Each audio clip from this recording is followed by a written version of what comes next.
Hello dears, welcome back to അവർ channel Saranya's lecture room. അപ്പോൾ നമ്മുടെ ഇന്നത്തെ വീഡിയോയിൽ നമ്മൾ നോക്കാൻ പോകുന്നത് എംകോമിൻ്റെ 4th സെമസ്റ്ററിലുള്ള സ്ട്രാറ്റജിക് ഫിനാൻഷ്യൽ മാനേജ്മെൻറ്റ് എന്നുള്ള സബ്ജക്റ്റിൻ്റെ 3rd മൊഡ്യൂളാണ്. ലീസ് ഫിനാൻഷ്യൽ സ്ട്രാറ്റജി എന്നുള്ള ചാപ്റ്ററാണ് നമ്മൾ നോക്കാനായിട്ട് പോകുന്നത്. ഓൾറെഡി നമ്മുടെ ചാനലിൽ എംകോമിന് യൂസ്ഫുൾ ആവുന്ന കുറേ ക്ലാസ്സസ് അപ്ലോഡ് ചെയ്തിട്ടുണ്ട്. ഈ സബ്ജക്റ്റിൻ്റെ തന്നെ വേറെ വീഡിയോസ് നമ്മുടെ ചാനലിൽ ഓൾറെഡി അപ്ലോഡ് ചെയ്തിട്ടുണ്ട്. അപ്പോൾ നിങ്ങൾ അതൊന്നും കണ്ടിട്ടില്ല എന്നുണ്ടെങ്കിൽ ചാനലിൻ്റെ പ്ലേലിസ്റ്റ് ഒന്ന് ചെക്ക് ചെയ്യുക. ഈ ഒരു ചാപ്റ്ററിൻ്റെ തിയറി പോർഷൻസ് നമ്മൾ കംപ്ലീറ്റ് ആയിട്ട് ഈ ഒരു വീഡിയോയിൽ കവർ ചെയ്തിട്ടുണ്ട്. അപ്പോൾ ഈ ഒറ്റ വീഡിയോയിൽ തന്നെ നമുക്ക് ഈ ഒരു ചാപ്റ്റർ കവർ ചെയ്യാൻ വേണ്ടിയിട്ടാണ് നോക്കിയിട്ടുള്ളത്. അപ്പോൾ വീഡിയോ കുറച്ച് ലെങ്തി ആയിരിക്കും, എല്ലാവരും സ്കിപ്പ് ചെയ്യാതെ മുഴുവനായിട്ടും കാണാൻ, നന്നായിട്ട് പഠിക്കുക. അപ്പോൾ നമുക്ക് ആദ്യം തന്നെ ലീസിങ് എന്താണെന്ന് നോക്കാമല്ലോ. നമുക്ക് ബേസിക് ആയിട്ട് ലീസ് ഫിനാൻഷ്യൽ സ്ട്രാറ്റജി എന്താണെന്ന് അറിയുന്നതിന് മുമ്പ് എന്താണ് ലീസിംഗ് എന്ന് നമ്മൾ അറിഞ്ഞിരിക്കണം. ലീസിംഗ് എന്ന് പറഞ്ഞാൽ തന്നെ നമ്മൾ ലീസ് ഫിനാൻസിംഗ് എന്നൊക്കെ നമ്മൾ കേട്ടിട്ടുണ്ടാവില്ലേ. നമ്മുടെ ഏതൊരു കമ്പനിയും ലോങ് ടേം ഫിനാൻസിങ്ങിന് വേണ്ടി യൂസ് ചെയ്യുന്നൊരു മെത്തേഡാണ് ലീസ് ഫിനാൻസിങ് എന്ന് പറയുന്നത്. ഓക്കെ, ലോൺ ഫിനാൻസിൻ്റെ പകരം ഒരു ഓൾട്ടർനേറ്റീവാണ് ലീസ് എന്ന് പറയുന്നത്. ലോൺ എടുക്കുന്നതിൻ്റെ പകരം നമ്മൾ ലീസിന് എടുക്കുന്നു എന്നൊക്കെ കേട്ടിട്ടില്ലേ. Lease is a right to use an asset. നമുക്കൊരു അസറ്റ് ഉപയോഗിക്കാനായിട്ട് നമ്മൾ അതിൻ്റെ ഒരു റൈറ്റ് മാത്രം വാങ്ങിക്കുന്നതിനെയാണ് നമ്മൾ ലീസ് എന്ന് പറയുക. നമ്മൾ ആ ഒരു അസറ്റ് പർച്ചേസ് ചെയ്യേണ്ട ആവശ്യമില്ല. നമ്മൾ ലീസിന് എടുക്കുക എന്നൊക്കെ പറയില്ലേ. മെഷീനറീസ് ആണെങ്കിലും ഒക്കെ നമ്മൾ ലീസിന് എടുക്കുക, അല്ലെങ്കിൽ ബിൽഡിംഗ് ആണെങ്കിലൊക്കെ ലീസിന് എടുക്കുക എന്ന് കേട്ടിട്ടുണ്ട്. അപ്പോൾ നമുക്കത് വാങ്ങിക്കാനുള്ള എമൗണ്ട് നമ്മുടെ കയ്യിൽ ഉണ്ടാവണമെന്നില്ല എല്ലാവർക്കും. ആ സമയത്ത് നമ്മൾ എന്ത് ചെയ്യും, കുറച്ച് വർഷത്തേക്ക് നമ്മളൊരു ഫിക്സഡ് റെൻറ്റ് കൊടുത്തുകൊണ്ട് അതിന് നമ്മൾ ലീസിന് എടുക്കും. ഓക്കെ, ഇതൊരു കോൺട്രാക്റ്റാണ്. അതായത് ഒരു പാർട്ടി മറ്റൊരു പാർട്ടിയുമായി ഏർപ്പെടുന്ന ഒരു കോൺട്രാക്റ്റാണ്. എന്തിനു വേണ്ടി? ഒരു അസറ്റ് യൂസ് ചെയ്യുന്നതിന് വേണ്ടിയിട്ട്. It is a contract in which one party grants the use of an asset to another party for periodical rental payments. അതായത് മന്ത്ലി അല്ലെങ്കിൽ ഒരു ഹാഫ് ഇയർലി ആയിട്ട് അവരെന്ത് ചെയ്യുന്നു, ഒരു പീരിയോഡിക്കലി ഒരു പേയ്മെൻറ്റ് വാങ്ങിച്ചുകൊണ്ട്, നമ്മൾ റെൻറ്റ് പോലെ തന്നെ ഒരു പേയ്മെൻറ്റ് വാങ്ങിച്ചുകൊണ്ട് അവരുടെ അസറ്റ് യൂസ് ചെയ്യാനായിട്ട് കൊടുക്കുന്നതിനെയാണ് നമ്മൾ ലീസ് എന്ന് പറയുന്നത്. ഈ ഒരു ലീസ് എന്ന് പറയുന്നത് ഒരു കോൺട്രാക്റ്റ് ആണല്ലേ. ഇതിൽ മെയിനായിട്ടും 2 പാർട്ടീസാണ് വരുന്നത്, ലെസ്സർ ആൻഡ് ലെസ്സി. അതായത് ആരാണോ അസറ്റിൻ്റെ ഓണറിനെയാണ് നമ്മൾ ലെസ്സർ എന്ന് പറയുക. അയാളാണ് ലീസിന് കൊടുക്കുന്നത്, അവരെ നമ്മൾ ലെസ്സർ എന്ന് പറയുന്നു. ആരാണോ ആ അസറ്റ് വാങ്ങിച്ച് ഉപയോഗിക്കുന്നത്, വാങ്ങിക്കുകയല്ല അത് യൂസ് ചെയ്യുന്നത്, അവരെ നമ്മൾ എന്ത് പറയുന്നു, ലെസ്സി എന്ന് പറയുന്നു. ഓക്കെ, ഇവർ 2 പേരും തമ്മിലുള്ള ആ ഒരു കോൺട്രാക്റ്റിനെയാണ് നമ്മൾ എന്ത് പറയുന്നത്, ലീസ് എഗ്രിമെൻറ്റ് എന്ന് പറയുന്നത്. ഇവർ എന്തിൻ്റെ അടിസ്ഥാനത്തിലായിരിക്കും ഈ ഒരു എഗ്രിമെൻറ്റിൽ ഏർപ്പെടുക? മന്ത്ലി ഒരു പേയ്മെൻറ്റ് അല്ലെങ്കിൽ ഒരു റെൻറ്റൽ കൊടുക്കാമെന്ന് പറഞ്ഞിട്ടായിരിക്കും ഇവർ എഗ്രിമെൻറ്റിൽ ഏർപ്പെടുന്നത്. ഈ മന്ത്ലി കൊടുക്കുന്ന ഇവർ ഈ ഒരു ലീസ് റെൻറ്റലിന് നമ്മൾ എന്താണ്, ആ ഒരു കൺസിഡറേഷനെ നമ്മൾ എന്ത് പറയുന്നു, ലീസ് റെൻറ്റൽ എന്ന് പറയുന്നു. അതായത് ഒരു സ്പെസിഫിക് പീരീഡിലേക്ക് വേണ്ടിയിട്ട് ഒരു അസറ്റിൻ്റെ ഓണർ എന്ത് ചെയ്യാണ്, ആ ഒരു അസറ്റ് ഉപയോഗിക്കാനായിട്ട് മറ്റൊരാൾക്ക് കൊടുക്കുകയാണ്, ഒരു എഗ്രിമെൻറ്റിൻ്റെ ബേസിൽ കൊടുക്കുകയാണ്. അതിന് പകരമായിട്ട് മന്ത്ലി അയാൾ എന്ത് ചെയ്യുന്നു, ഒരു പേയ്മെൻറ്റ് നടക്കുന്നുണ്ട്. ഇതിനെയാണ് നമ്മൾ ലീസ് എന്ന് പറയുന്നത്. ഓക്കെ, ഇനി നമുക്ക് നോക്കാം എലമെൻറ്റ്സ് ഓഫ് ലീസ് എന്തൊക്കെയാണെന്ന് നോക്കാം. അപ്പോൾ നമുക്ക് കുറച്ചുകൂടെ ലീസിനെ കുറിച്ച് ഡീറ്റെയിൽഡ് ആയിട്ട് മനസ്സിലാക്കാം. നമ്മളിപ്പോൾ പറഞ്ഞ കാര്യങ്ങൾ തന്നെ നമ്മൾ പോയിന്റ് വൈസ് കൊടുത്തിട്ടുണ്ട്. ഫസ്റ്റ് വൺ പാർട്ടീസാണ്. ഈ ഒരു ലീസ് ഫിനാൻസിങ്ങിൽ വരുന്ന 2 പാർട്ടീസാണുള്ളത്, നമ്മൾ പറഞ്ഞ പോലെ lessor and lessee. Okay, next one അസറ്റാണ്. അസറ്റാണ് ഇവിടുത്തെ പ്രോപ്പർട്ടി എന്ന്. നമ്മൾ ഏതൊരു പ്രോപ്പർട്ടി ആണോ ഇവിടെ ലീസിന് കൊടുക്കുന്നത് അതിനെയാണ് നമ്മളിവിടെ അസറ്റ് എന്ന് പറയുന്നത്. അസറ്റ് എന്ന് പറഞ്ഞാൽ പ്ലാന്റ് ആവാം, മെഷീനറി ആവാം, എക്യുപ്മെൻറ്റ്സ് ആവാം, ലാൻഡ് ആവാം, ഓട്ടോമൊബൈൽ ആവാം, ഫാക്ടറി, ബിൽഡിംഗ്, അങ്ങനെ എന്തും ആവാം, ഏതൊരു അസറ്റും ആവാം. നെക്സ്റ്റ് വൺ ലീസ് പീരീഡാണ്. നമ്മൾ ഏതൊരു അസറ്റും ലീസിന് കൊടുക്കുന്നത് ഒരു നമ്പർ ഓഫ് ഇയേഴ്സിലേക്കായിരിക്കും, കുറച്ച് വർഷങ്ങൾക്ക് വേണ്ടിയിട്ടായിരിക്കും നമ്മളത് കൊടുക്കുക. ഇത് നമ്മൾ നമ്മുടെ ലീസ് എഗ്രിമെൻറ്റിൽ സ്പെസിഫൈ ചെയ്തിട്ടുണ്ടാകും. ഇപ്പോൾ ഈ ഒരു അസറ്റ് ഞാൻ ഒരു 5 വർഷത്തേക്ക് വേണ്ടിയിട്ടാണ് എഗ്രിമെൻറ്റിന് കൊടുക്കുന്നുണ്ടെങ്കിൽ നമ്മൾ ആ ഫസ്റ്റ് തന്നെ ആ ലീസ് എഗ്രിമെൻറ്റിൽ അത് മെൻഷൻ ചെയ്തിട്ടുണ്ടാകും. ലീസ് പീരീഡ് ഇന്നതാണ്, ഇത്ര വർഷത്തേക്കാണെന്നുള്ളത് നമ്മൾ കൊടുത്തിട്ടുണ്ടാകും. ഈ ഒരു ടൈം പീരീഡിനെയാണ് നമ്മൾ ലീസ് പീരീഡ് എന്നതുകൊണ്ട് ഉദ്ദേശിക്കുന്നത്. ഓക്കെ, നെക്സ്റ്റ് വൺ കൺസിഡറേഷൻ ആണ്. ലീസിങ് എഗ്രിമെൻറ്റിൽ നമ്മളൊരു പീരിയോഡിക്കൽ പേയ്മെൻറ്റ് വരുന്നു എന്ന് പറഞ്ഞു അല്ലേ. ലെസ്സർക്ക് ഒരു പീരിയോഡിക്കൽ പേയ്മെൻറ്റ് കൊടുക്കേണ്ടതായിട്ട് വരുന്നുണ്ട്. ഈ ഒരു പേയ്മെൻറ്റിനെയാണ് നമ്മൾ കൺസിഡറേഷൻ എന്ന് പറയുന്നത്. ആ ഒരു അസറ്റ് യൂസ് ചെയ്യാനായിട്ട് ലെസ്സിക്ക് കൊടുക്കുമ്പോൾ അവരതിന് പകരമായിട്ട് കൊടുക്കുന്ന ആ ഒരു എമൗണ്ടിനെയാണ് നമ്മൾ കൺസിഡറേഷൻ എന്ന് പറയുന്നത്. Okay, next one ownership and use ആണ്. ഈ ഒരു ലീസ് പീരീഡിൽ അസറ്റ് ആരുടെ കൈവശമായിരിക്കും, ലെസ്സിൻ്റെ കയ്യിലായിരിക്കും, ഓണറുടെ കയ്യിലല്ല, ലെസ്സിയുടെ കൈകളിലായിരിക്കും. ഇപ്പോൾ 5 വർഷത്തേക്കാണെന്നുണ്ടെങ്കിൽ ആ ഒരു 5 വർഷം വരെ അവർക്കത് കൈവശം വെക്കാനുള്ള അവകാശമാണ് നമ്മൾ കൊടുക്കുന്നത്. പക്ഷേ അയാൾക്കതിൻ്റെ ഓണർഷിപ്പ് ഇല്ല, കൈവശം വെക്കാനേ പറ്റുള്ളൂ, അതിൻ്റെ ഓണർഷിപ്പ് അവർക്ക് കിട്ടുന്നില്ല. ഓക്കെ, അവർ യൂസർ ഓഫ് ദി അസറ്റ് മാത്രമാണ്. ഓണർഷിപ്പ് എപ്പോഴും ആരുടെ കയ്യിലായിരിക്കും, ലെസ്സറുടെ കയ്യിൽ തന്നെ ആയിരിക്കും. ലാസ്റ്റ് വൺ പറയുന്നത് expiry of the lease period ആണ്. ആ ഒരു ലീസ് പീരീഡ് അവസാനിക്കുന്ന സമയത്ത് എന്താവും, ആ ഒരു ലീസ് എഗ്രിമെൻറ്റ് ആ ഒരു പീരീഡ് 5 വർഷം എന്ന് പറഞ്ഞാൽ 5 വർഷം കഴിയുമ്പോൾ എക്സ്പയർ ആവുമല്ലോ. ആ സമയത്ത് ലെസ്സിക്ക് 3 ഓപ്ഷൻസ് ആണ് വരുന്നത്. ഒന്നുമില്ലെങ്കിൽ അവർക്ക് ആ ഒരു അസറ്റ് പർച്ചേസ് ചെയ്യാം, ലീസ് പീരീഡ് കഴിയുമ്പോൾ അവർക്ക് വേണമെങ്കിൽ ആ ഒരു അസറ്റ് പർച്ചേസ് ചെയ്യാനുള്ളൊരു ഓപ്ഷൻ ഉണ്ട്. അല്ലെങ്കിൽ ആ ഒരു കോൺട്രാക്റ്റ് റിന്യൂ ചെയ്തുകൊണ്ട് അനദർ ലീസ് പീരീഡിലേക്ക് പോകും. ഒരു 5 വർഷം കൂടി ലീസിന് അത് എടുക്കാം. അവർക്ക് 5 വർഷം കൂടി അത് യൂസ് ചെയ്യാം. ഈ ഒരു റെൻ്റൽ പേയ്മെൻറ്റ് കൊടുത്തുകൊണ്ട് ലീസിന് കുറച്ചും കൂടെ നീട്ടാം. അല്ലാന്നുണ്ടെങ്കിൽ return the asset to the lessor, ലെസർക്ക് തന്നെ ആ ഒരു അസറ്റ് തിരിച്ചു കൊടുത്ത് ഒഴിവാക്കാം. അങ്ങനെ 3 ഓപ്ഷൻസാണ് അതിൽ വരുന്നത്. ഓക്കെ, അപ്പോൾ ഇത്രയാണ് എലമെൻറ്റ്സ് ഓഫ് ലീസ് എന്നതുകൊണ്ട് ഉദ്ദേശിക്കുന്നത്. അടുത്തത് ഫീച്ചേഴ്സാണ്. നമ്മൾ ഈ പറഞ്ഞ കാര്യങ്ങൾ തന്നെയാണ് റിപ്പീറ്റഡ് ആയിട്ട് വരുന്നത്. അപ്പോൾ നമ്മൾ ഈ ഓരോ ടേംസും പഠിച്ചു പോകുന്ന സമയത്ത് നമുക്ക് ലീസിനെ കുറിച്ച് ക്ലിയർ ആയിട്ടുള്ളൊരു നോളേജ് കിട്ടും. നമ്മൾ ഈ പറഞ്ഞ കാര്യങ്ങൾ തന്നെ റിപ്പീറ്റഡ് ആയിട്ട് ഇനിയിപ്പോൾ ഫീച്ചേഴ്സിലും ഇത് തന്നെയായിരിക്കും വരിക, ടൈപ്സ് നോക്കുമ്പോഴും ഇതേ പോയിൻറ്റ്സ് ഒക്കെ തന്നെയായിരിക്കും വരുന്നത്. പക്ഷെ നമ്മൾ എല്ലാം ഒന്ന് നോക്കി പോകുമ്പോൾ കുറച്ചും കൂടെ നമുക്ക് തറവായിട്ട് പഠിക്കും. ഓക്കെ, അടുത്ത ഫീച്ചേഴ്സ് നോക്കാം. ലീസ് ഫിനാൻസ് എന്ന് പറയുന്നത് ഒരു കോൺട്രാക്റ്റ് ആണ്. നമ്മൾ നേരത്തെ പറഞ്ഞ അതേ പോയിൻറ്റ്സ് തന്നെയാണ്.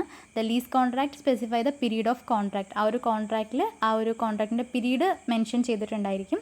The parties to the contract are lessor and lessee. Assets are brought by the lessor at the request of the lessee. അതായത് നമ്മളിപ്പോൾ ആർക്കാണോ നമ്മൾ കൊടുക്കുന്നത് അവരാണല്ലോ ലെസ്സി. ലെസ്സിക്ക് ആവശ്യമുള്ളതിനനുസരിച്ച് നമ്മൾ എന്ത് ചെയ്യും, ഓണർ അല്ലെങ്കിൽ ലെസറാണ് ആ ഒരു അസറ്റ് പർച്ചേസ് ചെയ്യുന്നത്. ഇപ്പോൾ എ ബി എന്ന് പറഞ്ഞിട്ട് 2 പേരുണ്ട്. ഞാനാണ് ലെസർ എന്നുണ്ടെങ്കിൽ ബിക്ക് ആവശ്യമുള്ളൊരു അസറ്റ് ഞാൻ പർച്ചേസ് ചെയ്തിട്ടായിരിക്കും ഞാൻ അവർക്ക് ലീസിന് കൊടുക്കുക. ഒന്നുമില്ലെങ്കിൽ ഓൾറെഡി എൻ്റെ കയ്യിലുള്ളൊരു അസറ്റ് ആയിരിക്കാം. അല്ലാന്നുണ്ടെങ്കിൽ ഞാൻ എന്ത് ചെയ്യും, ആ ഒരു പ്രൊഡക്റ്റ് വാങ്ങിച്ചിട്ട് എന്ത് ചെയ്യും, അവർക്കത് ലീസിന് കൊടുക്കുകയാണ് ചെയ്യുന്നത്. The lessee uses the asset. The lessee pays the lease rentals to the lessor. ലെസർക്ക് എന്താ കൊടുക്കുന്നത്, ലീസ് റെൻ്റൽസ് ആണ് പേയ്മെൻ്റ് ആയിട്ട് കൊടുക്കുന്നത്. അപ്പോൾ ഇത്രയാണ് ലീസിൻ്റെ ഫീച്ചേഴ്സ് എന്ന് പറയുക. അപ്പോൾ നമുക്ക് ലീസിനെ കുറിച്ചോ ലീസ് ഫിനാൻസിനെ കുറിച്ച് ചോദിച്ചാൽ ഈ ഒരു കാര്യം എഴുതി വയ്ക്കാം. അതിൻ്റെ എലമെൻറ്റ്സ്, ഫീച്ചേഴ്സ് എല്ലാം കൂടെ ചേർത്ത് തന്നെ നമുക്ക് എഴുതി വയ്ക്കാം. ഓക്കെ, നെക്സ്റ്റ് ടോപ്പിക്ക് നമ്മൾ നോക്കാൻ പോകുന്നത് ഫോംസ് ഓഫ് ലീസ് അല്ലെങ്കിൽ ടൈപ്സ് ഓഫ് ലീസ് ആണ്. നമ്മൾ ലീസിനെ 4 ആയിട്ട് തിരഞ്ഞെടുത്തിട്ടുണ്ട്. Financial lease, operating lease, sale and lease back lease, leverage lease. അങ്ങനെ 4 ആയിട്ടാണ് തരംതിരിച്ചിരിക്കുന്നത്. ഇനി നമുക്കിത് ഓരോന്നും എന്താണെന്ന് ഡീറ്റെയിൽഡ് ആയിട്ട് തന്നെ നോക്കാം. കാരണം ടൈപ്സ് ഓഫ് ലീസ് ചിലപ്പോൾ ചോദിക്കാനൊക്കെ ചാൻസ് ഉള്ളൊരു ക്വസ്റ്റ്യൻ ആണ്. അപ്പോൾ നമുക്കത് എന്താണെന്ന് ഡീറ്റെയിൽഡ് ആയിട്ട് നോക്കാം. ഫസ്റ്റ് വൺ ഫിനാൻഷ്യൽ ലീസാണ്. ഫിനാൻഷ്യൽ ലീസ് എന്ന് പറയുമ്പോൾ ഇവിടെ ഇനീഷ്യൽ ഇൻവെസ്റ്റ്മെൻറ്റ് ഡിസിഷൻ എടുക്കുന്നത് ആരാണ്, ലെസ്സി ആണ് ഇനീഷ്യൽ ഇൻവെസ്റ്റ്മെൻറ്റ് ഡിസിഷൻ എടുക്കുന്നത്. He specify the asset. അവരാണ് ഏത് അസറ്റ് വേണം, സപ്ലയർ ആരായിരിക്കണം, price and terms of scale എന്തായിരിക്കണം എന്നൊക്കെ തീരുമാനിക്കുന്നത് ലെസ്സി ആയിരിക്കും. അതായത് ലെസ്സി ആണ് ഒരു ലീസിങ് കമ്പനിയുമായിട്ട് ഒരു കോൺട്രാക്റ്റിൽ ഏർപ്പെടുന്നത്. അതായത് അവർക്ക് ഏതൊരു അസറ്റാണോ ആവശ്യമുള്ളത് അപ്പോൾ അത് കൊടുക്കാൻ തയ്യാറായിട്ടുള്ള ലീസിങ് കമ്പനിയെ കോൺടാക്ട് ചെയ്ത് അവരുമായിട്ട് എഗ്രിമെൻറ്റിൽ ഏർപ്പെടുന്നത് ആരാണ്, ലെസ്സിയാണ്. അവിടെ ഇനീഷ്യേറ്റീവ് എടുക്കുന്നത് ലെസ്സിയാണ്. ഓക്കെ, അവർക്ക് ലോങ് ടേം ആയിട്ട് യൂസിനൊരു അസറ്റ് ആവശ്യമുണ്ട്. അപ്പോൾ അത് ലീസിന് കൊടുക്കുന്ന ലീസിങ് കമ്പനീസിനെ കോൺടാക്ട് ചെയ്ത് ആ ഒരു എഗ്രിമെൻറ്റിൽ ഏർപ്പെടുന്നത് ലെസ്സിയാണ്. ഇവിടെ ആ ഒരു അസറ്റിൻ്റെ മെയിൻ്റനൻസ്, റിപ്പയറിങ്, ടാക്സ്, ഇൻഷുറൻസ് എല്ലാത്തിനും റെസ്പോൺസിബിൾ ആയിരിക്കുന്നത് ലെസ്സി ആയിരിക്കും. ആ ഒരു ലീസ് എഗ്രിമെൻറ്റിൽ ഏർപ്പെട്ട് കഴിഞ്ഞാൽ ആ ഒരു അസറ്റിൻ്റെ എല്ലാ റെസ്പോൺസിബിലിറ്റീസും ലെസ്സിക്കായിരിക്കും ഫിനാൻഷ്യൽ ലീസിൽ വരുന്നത്. ചില കേസിൽ ലീസ് എഗ്രിമെൻറ്റിൽ പറഞ്ഞിട്ടുണ്ടെങ്കിൽ മാത്രം, നമ്മൾ സ്പെസിഫൈ ചെയ്തിട്ടുണ്ടെങ്കിൽ മാത്രം ലെസർക്കും കുറച്ച് മെയിൻ്റനൻസ് കാര്യങ്ങൾ ചെയ്യേണ്ടതായിട്ട് വരും അസറ്റിൻ്റെ കാര്യത്തിൽ. അങ്ങനെയുള്ള എഗ്രിമെൻറ്റിനെയാണ് നമ്മൾ മെയിൻ്റനൻസ് അല്ലെങ്കിൽ ഗ്രോസ് ലീസ് എന്ന് പറയുന്നത്.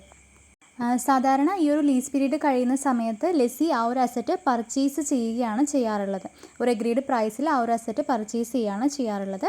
ഫിനാൻഷ്യൽ ലീസ് എന്ന് പറയുന്നത് നമുക്ക് നോൺ ക്യാൻസലബിൾ ആണ്. നമുക്ക് പെട്ടെന്ന് ക്യാൻസൽ ചെയ്യാനായിട്ട് സാധിക്കില്ല. It cannot be sub leased to other parties. നമ്മളിപ്പോൾ ലീസിന് എടുത്ത ശേഷം അതിന് മറ്റൊരാൾക്ക് സബ് ലീസ് ചെയ്യാനും സാധിക്കില്ല. ചില കേസസിൽ ചില ലീസൊക്കെ നമ്മൾ ഒരു ബിൽഡിംഗ് എന്തെങ്കിലും നമ്മൾ ലീസിന് എടുക്കും. ദെൻ നമ്മൾ എന്ത് ചെയ്യും, അതിൻ്റെ ഒരു പകുതി ഭാഗം നമ്മൾ വേറൊരാൾക്ക് ലീസിന് കൊടുക്കും. അങ്ങനെയൊക്കെ ചെയ്യാറുണ്ട്. പക്ഷേ ഫിനാൻഷ്യൽ ലീസിൽ നമുക്ക് ആ ഒരു പരിപാടി നടക്കില്ല എന്നാണ് പറയുന്നത്. നെക്സ്റ്റ് വൺ ഓപ്പറേറ്റിംഗ് ലീസാണ്. ഓപ്പറേറ്റിംഗ് ലീസ് എന്ന് പറയുമ്പോൾ നമ്മളൊരു എക്യുപ്മെൻറ്റ് ഒരു 3 അല്ലെങ്കിൽ ഒരു 5 വർഷത്തേക്ക് വേണ്ടി നമ്മൾ ഹയർ ചെയ്യുന്നതിനൊക്കെയാണ് നമ്മൾ ഓപ്പറേറ്റിംഗ് ലീസ് എന്ന് പറയുന്നത്. ഈ ഒരു ടൈപ്പ് ഓഫ് ലീസ് കൂടുതലും ഓഫീസ് എക്യുപ്മെൻറ്റ്സ്, വെഹിക്കിൾസ് അങ്ങനെയുള്ള കാറ്റഗറിയിലാണ് നമ്മൾ കൂടുതലും ചെയ്യാറുള്ളത്. ഇങ്ങനെയുള്ള ഐറ്റംസിനാണ് കൂടുതലും ഓപ്പറേറ്റിംഗ് ലീസ് യൂസ് ചെയ്യുന്നത്. കാരണം അതിൻ്റെ ലൈഫ് സ്പാൻ എന്ന് പറയുന്നത് ഷോർട്ടാണ്. ഒരുപാട് ലോങ് ടേമിലേക്കുള്ളതല്ല, കുറച്ചൊരു ഷോർട്ട് ടേമിൽ. മെഷീനറി, വെഹിക്കിൾസ് ഒക്കെ പറയുന്നത് എന്താണ്, കുറച്ച് ഷോർട്ട് ടേമിലേക്കുള്ളത്. അപ്പോൾ ബിൽഡിങ്ങും ലാൻഡൊക്കെ ആണെങ്കിൽ നമുക്ക് ഒരുപാട് ലോങ് ടേമിലേക്കായിട്ട് എടുക്കാം. ഈ ഒരു ടൈപ്പ് ഓഫ് ലീസിൽ നമ്മൾ ഫിനാൻഷ്യൽ ലീസിൽ പറഞ്ഞതിൻ്റെ നേരെ ഓപ്പോസിറ്റാണ്. ലെസ്സർ ആയിരിക്കും റെസ്പോൺസിബിൾ ആയിരിക്കുക. ആ ഒരു അസറ്റിൻ്റെ മെയിൻ്റനൻസിനും മറ്റ് റിക്വയർമെൻറ്റ്സിനും എല്ലാം റെസ്പോൺസിബിൾ ആയിരിക്കുന്നത് ലെസ്സർ ആയിരിക്കും. കാരണം ഷോർട്ട് ടേമിലേക്ക് വേണ്ടി മാത്രമാണ് നമ്മളത് കൊടുക്കുന്നത്. യൂസ് ചെയ്യാനായിട്ട് ഒരു അസറ്റ് നമ്മൾ ഒരാൾക്ക് യൂസ് ചെയ്യാൻ കൊടുത്തു എന്ന് വെച്ചിട്ട് ഫുൾ റെസ്പോൺസിബിലിറ്റി അവരുടേതാവുന്നില്ല. അതെന്തായിരിക്കും, ലെസ്സർക്ക് തന്നെയായിരിക്കും അവിടെ റെസ്പോൺസിബിലിറ്റി ഉള്ളത്. Generally the lease period is less than the useful life of an asset. ഇപ്പോൾ ഒരു അസറ്റിൻ്റെ ലൈഫ് എന്ന് പറയുന്നത് ഒരു 10 വർഷമാണെന്ന് വയ്ക്കുക. 10 വർഷം വരെ ആ അസറ്റ് യൂസ് ചെയ്യാൻ പറ്റുള്ളൂ എന്നുണ്ടെങ്കിൽ നമ്മൾ അതിലും കുറവായിരിക്കും നമ്മുടെ ലീസ് പീരീഡ് എന്ന് പറയുന്നത്. ഇപ്പോൾ ഒരു 5 വർഷത്തേക്കോ അല്ലെങ്കിൽ ഒരു 3 വർഷത്തേക്കൊക്കെ നമ്മൾ എന്ത് ചെയ്യാൻ പറ്റുള്ളൂ, ലീസിന് കൊടുക്കാൻ നിൽക്കുള്ളൂ. അതുപോലെ തന്നെ ഇത് ക്യാൻസലബിൾ ആണ്. നമുക്ക് പെട്ടെന്ന് തന്നെ ക്യാൻസൽ, ഒരു ഷോർട്ട് നോട്ടീസ് കൊടുക്കുന്നതിലൂടെ ലെസ്സിക്ക് ഈ ഒരു ലീസ് ക്യാൻസൽ ചെയ്യാനായിട്ട് സാധിക്കും. നമ്മൾ ഫിനാൻഷ്യൽ ലീസിൽ പറഞ്ഞു നോൺ ക്യാൻസലബിൾ ആണെന്ന് പറഞ്ഞു. ആ ഒരു പീരീഡ് കഴിയാതെ നമുക്കത് ക്യാൻസൽ ചെയ്യാൻ പറ്റില്ല. പക്ഷേ ഓപ്പറേറ്റിംഗ് ലീസ് ആകുമ്പോൾ നമുക്കൊരു ഷോർട്ട് നോട്ടീസ് കൊടുത്തുകൊണ്ട് നമുക്ക് ക്യാൻസൽ ചെയ്യാനായിട്ട് സാധിക്കും. The lessor has higher risk and the lessee has higher rentals to pay. ഈ ഒരു കേസിൽ നമ്മുടെ ലെസ്സർക്കാണ് കൂടുതലും റിസ്ക് വരുന്നത്. അതുപോലെ തന്നെ ലെസി കൂടുതൽ എമൗണ്ട് പേ ചെയ്യേണ്ടതായിട്ടും വരും. ഷോർട്ട് ടേമിലേക്ക് ആയതുകൊണ്ട് തന്നെ കൂടുതൽ റെൻറ്റിൽ പേയ്മെൻറ്റ് ചെയ്യേണ്ടതായിട്ടും വരും. It is also known as service lease. നമ്മൾ ഈ ഒരു ഓപ്പറേറ്റിംഗ് ലീസിനെ തന്നെ സർവീസ് ലീസ് എന്നും പറയുന്നുണ്ട്. ഈ ടൈപ്പ് ഓഫ് ലീസിങ് അത്രയ്ക്ക് ഇന്ത്യയിൽ പോപ്പുലർ അല്ല എന്നാണ് പറയുന്നത്. ഓക്കെ, ഓപ്പറേറ്റിംഗ് ലീസിനെ തന്നെ നമ്മൾ രണ്ടായിട്ട് ഡിവൈഡ് ചെയ്തിട്ടുണ്ട്, വെറ്റ് ലീസ് എന്നും ഡ്രൈ ലീസ് എന്നും. വെറ്റ് ലീസ് എന്ന് പറയുമ്പോൾ നമ്മൾ ലെസ്സർ ഒരു അസറ്റ് അവർക്ക് കൊടുക്കുന്നതിൻ്റെ കൂടെ, അവർക്ക് യൂസ് ചെയ്യാനായിട്ട് അസറ്റ് കൊടുക്കുന്നതിൻ്റെ കൂടെ ഒരു മിനിമം സർവീസും കൂടെ പ്രൊവൈഡ് ചെയ്യുന്നുണ്ട്. അതായത് ചിലപ്പോൾ പേഴ്സണൽ ആയിരിക്കാം, അല്ലെങ്കിൽ മെയിൻ്റനൻസ് സർവീസസ്, ഇൻഷുറൻസ്, അങ്ങനെ കുറച്ച് സർവീസസും കൂടെ അതിൻ്റെ കൂടെ പ്രൊവൈഡ് ചെയ്യുന്നതിനെയാണ് നമ്മൾ വെറ്റ് ലീസ് എന്ന് പറയുന്നത്. അതേസമയം ഡ്രൈ ലീസ് എന്ന് പറയുമ്പോൾ അവിടെ ആ ഒരു ബേസിക് എക്യുപ്മെൻറ്റ് മാത്രമേ ലീസ് ചെയ്യുള്ളൂ. അഡീഷണൽ ആയിട്ട് വരുന്ന insurance, operating personal, maintenance services ഇതൊന്നും പ്രൊവൈഡ് ചെയ്യില്ല എന്നാണ് പറയുന്നത്. ഓക്കെ, അപ്പോൾ ഫിനാൻഷ്യൽ ലീസിൻ്റെ നേരെ ഓപ്പോസിറ്റ് ആണ് ഓപ്പറേറ്റിംഗ് ലീസ് വരുന്നത്. കമ്പയർ ചെയ്ത് പഠിക്കുക. അപ്പോൾ അടുത്തത് സെയിൽ ആൻഡ് ലീസ് ബാക്ക് ലീസാണ്. ഈ ഒരു പേരിൽ നിന്ന് തന്നെ നമുക്ക് മനസ്സിലാക്കാം, ഈ ഒരു എഗ്രിമെൻ്റ് പ്രകാരം ഒരു അസറ്റ് ഒരു കമ്പനി എന്ത് ചെയ്യുകയാണ്, മറ്റൊരു ലീസിങ് കമ്പനിക്ക് വിൽക്കുകയാണ് ചെയ്യുന്നത്. ഇപ്പോൾ എ, ബി എന്ന് പറഞ്ഞിട്ടുള്ള 2 കമ്പനീസ് ഉണ്ട്. എ എന്നുള്ള കമ്പനി എന്ത് ചെയ്യണം, അവരുടെ ഒരു അസറ്റ് ബി എന്നുള്ള കമ്പനിക്ക് വിൽക്കുന്നു. ദെൻ അതിന് ശേഷം ബി എന്നുള്ള കമ്പനിയിൽ നിന്നും അതിനെ ലീസിന് വാങ്ങിക്കുകയാണ് ചെയ്യുന്നത്. ഓക്കെ, ഇപ്പോൾ ഞാൻ എൻ്റെ കയ്യിലുള്ളൊരു അസറ്റ് മറ്റൊരു കമ്പനിക്ക് വിൽക്കുകയാണ് ചെയ്യുന്നത്. അപ്പോൾ എനിക്ക് എന്തായി, ക്യാഷ് കിട്ടും, എൻ്റെ ആവശ്യത്തിനുള്ള ക്യാഷ് എനിക്ക് കിട്ടും. അറ്റ് ദ സെയിം ടൈം എനിക്ക് ആ ഒരു അസറ്റ്, ഞാൻ വിറ്റ ആ ഒരു അസറ്റ് എനിക്ക് ഉപയോഗിക്കണം എന്നുണ്ടെങ്കിൽ ഞാൻ എന്ത് ചെയ്യും, ആ ഒരു കമ്പനിയിൽ നിന്നും അതിന് ലീസിനെടുക്കും. മന്ത്ലി ഒരു റെൻ്റൽ പേയ്മെൻറ്റ് കൊടുത്തുകൊണ്ട് ഞാൻ ആ ഒരു അസറ്റ് ലീസിനെടുക്കും. ഇതിനെയാണ് sale and lease back lease എന്ന് പറയുന്നത്.